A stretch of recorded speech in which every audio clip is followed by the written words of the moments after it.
नमस्कार, बहुत स्वागत। डीडी किसान देख रहे हैं और मैं हूं आपके साथ राधिका चौधरी।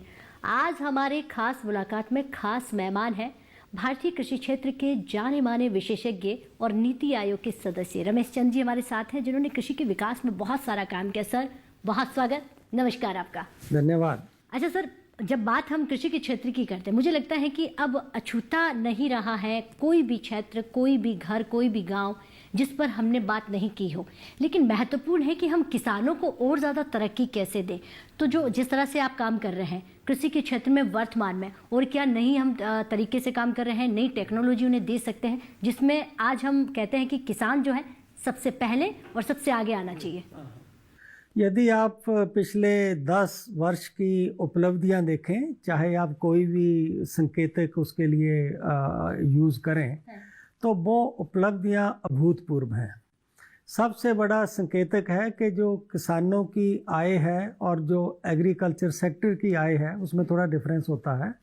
उसमें 10 वर्ष में एवरेज ग्रोथ रेट 4% का आया है। तो जिन चीज़ों की हम 11वीं 5 वर्षीय योजना में, 12वीं 5 वर्षीय योजना में एक बहुत बड़ा उद्देश्य या टारगेट रखते थे कि इसको टारगेट रख के हम 3% तक तो पहुंच ही जाएंगे, वो टारगेट को पिछले 10 वर्ष में ये जो एनडीए की सरकार है इसमें हम उसको ऑलरेडी क्रॉस कर चुके हैं।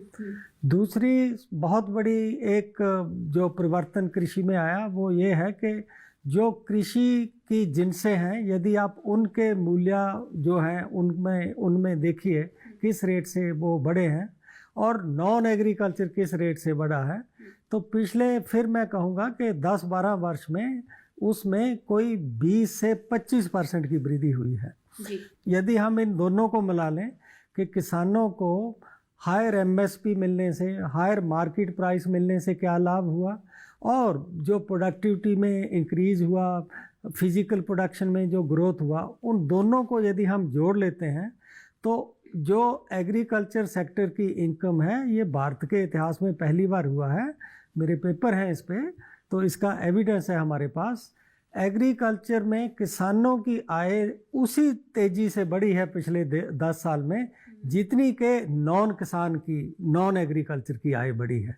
तो ये एक बहुत बड़ी बात है कि एग्रीकल्चर की इनकम भी देश में उसी रफ्तार से बढ़ी जिस रफ्तार से देश आगे जा रहा था।